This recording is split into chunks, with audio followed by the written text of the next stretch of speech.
comme on est tous confrontés, même si on est très heureux en amour, un jour ou l'autre, vous serez vous aussi confrontés à la question d'un éblouissement. Hein. Qu'est-ce qu'on en fait? Eh bien, dans le roman, ils prennent la pire des solutions, qui est de dire juste une fois. Parce que ça crée un érotisme fou. Puisqu'il y a une retenue permanente, et se retenir au Québec me semble encore plus violent. C'est ça.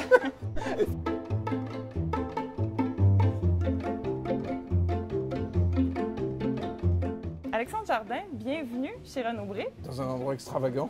Absolument, ça vous plaît? Oui. Vous êtes de passage au Québec pour faire la promotion de Juste une fois. Oui. C'est le grand retour au roman d'amour pour vous. Oui. C'est l'histoire, en fait, d'Anna et César, Oui. qui, dans le fond, les deux vont lutter un peu entre la passion et la raison. Oui. 15 ans avant le début du roman, ils se sont rencontrés le jour où César épousait sa sœur, à New York, et ils se rencontrent et il y a une évidence amoureuse. C'est évident qu'un amour fou est là. Et comme ça n'est pas possible, puisqu'il va épouser sa sœur l'après-midi même, il lui propose quelque chose.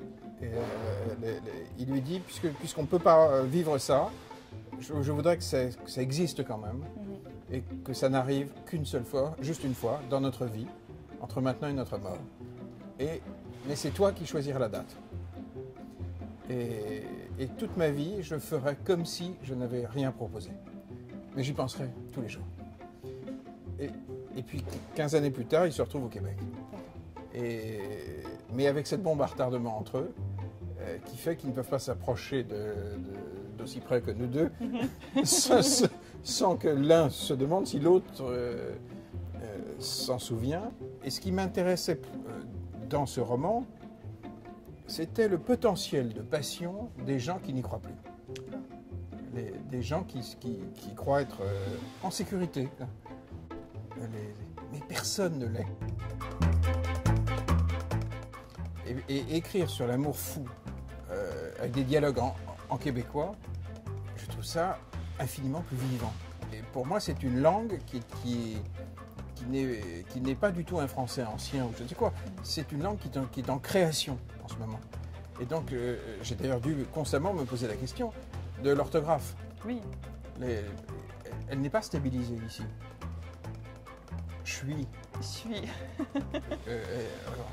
On dit J apostrophe Oui. S-U-I-S. Oui, mais ça peut être C-H-U-I. Ah oui, je suis, c'est vrai. L'orthographe n'est pas stabilisée. Placoté, vous l'écrivez comment? Oh, il y a plein de réponses possibles. Est-ce qu'on écrit pareil comme il y a 30 ans ou il y a 15 ans? En tout cas, lorsque j'ai écrit Juste une fois, j'ai tenu compte de la gigantesque révolution dramatique qui a eu lieu avec l'irruption des grandes séries télévisées. House of Cards et tout ça.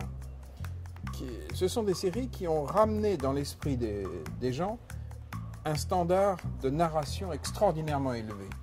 Parce que la qualité des scénaristes. Ce sont des gens qui ont exploré énormément de procédés narratifs avec une liberté inouïe. Dans House of Cards, tout à coup, en cours on tue un personnage principal. Il y a des libertés, et quand j'ai décidé de revenir au roman, au vrai roman,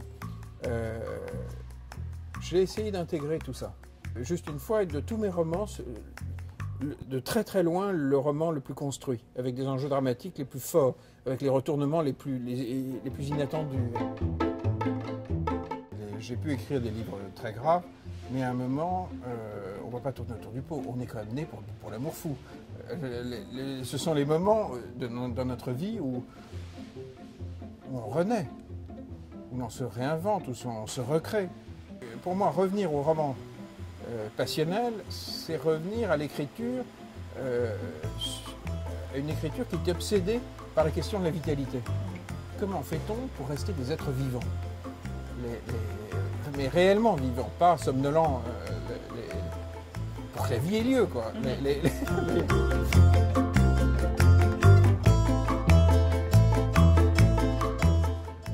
C'est infiniment plus amusant